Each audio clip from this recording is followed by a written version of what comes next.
finally due to start in September. The £15 million project in Cromer is being almost entirely funded by two legacies, as Serena Sandu now reports.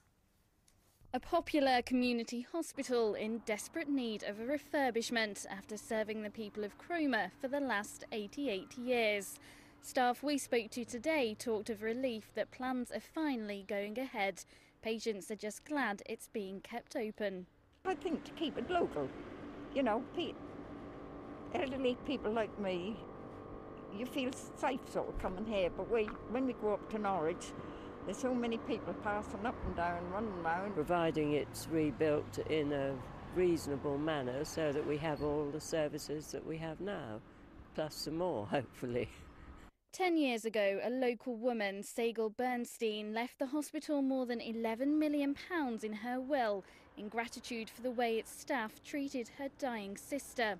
Another woman, Phyllis Cox from Bacton, left £1 million, and it's that money that is financing the new buildings. If we did not have that money, we would not be rebuilding that hospital now. So it is absolutely essential. We do not have the money to invest in these kinds of new buildings from taxpayers' funds at the moment. You know, the world has changed. It was different 3 years ago, but today and for the next 4 or 5 years, life is going to be very tough. So we are deeply in that debt. Some services will be moving to Norwich, but the new look hospital should see an extra 11,000 patients a year. Building work begins in September and should be complete by autumn 2012. Serena Sandu, Anglia News. Valuable legacy there. Now Essex cricketers are into the finals of the 2020 Cup after a dramatic win in the quarter-finals in Chelmsford last night. Chasing Lancashire's total of 183 for 6, Essex lost Ravi Bopara in just the third over for 4, but a second-wicket partnership of 147 between Mark Bettini and Matt Walker took them close. Walker hit the winning runs with 5 balls to go. Essex now play Hampshire in the semi-finals on the 14th of August. Now, it's very tall for a baby, but then its family are the world's tallest land mammals. This baby giraffe has just been born at Banham Zoo in Norfolk. He's not been named yet and is the first male giraffe to be born there. At the moment, he and his mother Fiona are being kept apart from the other animals, but they'll soon be rejoining the rest of the herd. And I'm sure everyone can't wait to see him. He's very, very cute. Isn't it lovely?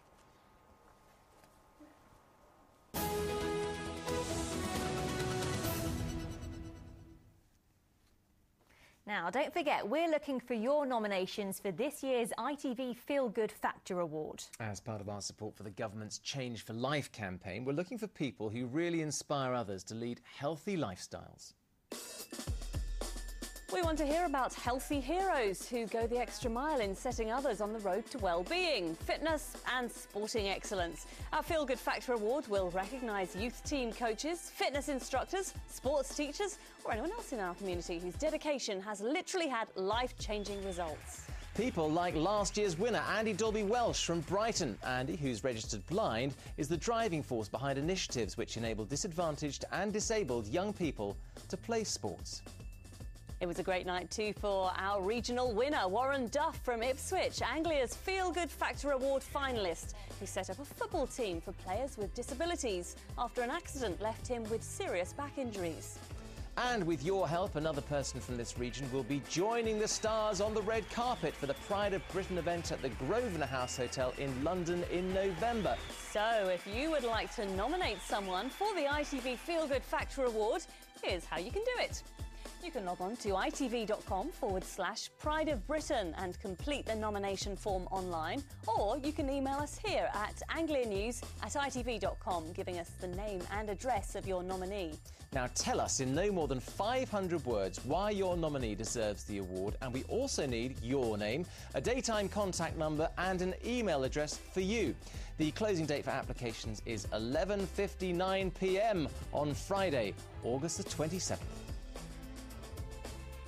Well, once we've received all the nominations, we'll shortlist the 4 most outstanding and tell their stories on Anglia Tonight. A judging panel will then select one of those 4 to be this region's finalist to attend the Daily Mirror Pride of Britain Awards. As you saw from that, it looked absolutely a brilliant evening. So do get nominating now. Now, to Speedway fans, he's simply the best. A record 6 times world champion, voted the greatest rider of all time. Ivan Mauger, a superstar in the 60s and 70s, was a guest at this week's World Cup event at King's Lynn. Now, during his visit, he took time out to reminisce, and he also gave his views on the state of the sport today. Donovan Blake has more.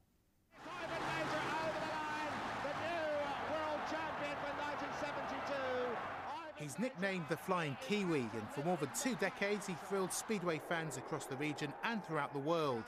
Thousands upon thousands flocked to see Ivan Mauger at his peak. He was a regular feature on tracks in East Anglia, at Ipswich in this case, and the Pride of the East meetings at King's Lynn. Yeah, I won it once or twice anyway, but yeah, I had a lot of good scores around King's Lynn track. And he's still a big draw now, even though he's long retired. The 6 times world champion has just released his autobiography, but he feels riders competing for the title today have it slightly easier.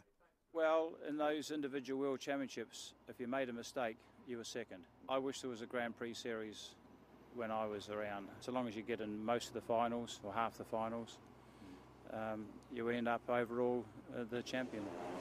And the future of Speedway? I think it's going to survive. It has reached a low ebb now, and I think it'll just keep going at the same ebb for several years, and hopefully it'll pick up then. Nowadays, Mauger runs his own training schools worldwide. One of his remaining ambitions, to unearth a future world champion, maybe to follow in his own tyre tracks. Donovan Blake, Anglia News, King's Lynn. What a true legend there. Ivan Mauger, star of Speedway. Right, to something a little more sedate, but equally popular now. It's in its 129th year, and the Sandringham Flower Show in Norfolk is as colourful and fragrant as ever. Yes, the show attracts around 20,000 people and was a regular favourite for the Queen Mother. This year's royal visitors were Prince Charles and the Duchess of Cornwall. Stuart Leiths has the report. It was first held to encourage estate workers to take pride in their gardens. 129 years later, the annual Sandringham Flower Show in Norfolk attracts thousands of visitors, many of whom come every year to see the wide range of plant stalls and competition entries. I think we're blessed with the royal family who always attend us, you know, the Prince of Wales and Duchess of Cornwall. Secondly, we're in one of the loveliest spots in the country here at Sandringham. And 3, we have a very, very loyal following. I mean, people come year in and year out. No Sandringham Flower Show would be complete without royal visitors. And this year it was Prince Charles and the Duchess of Cornwall who arrived by horse and cart.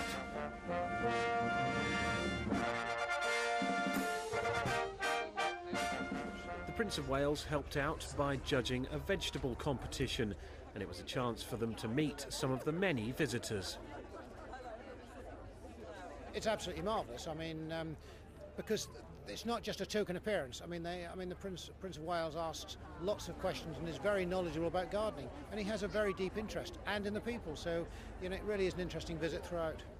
The one-day show attracts around 20,000 people to the Sandringham estate.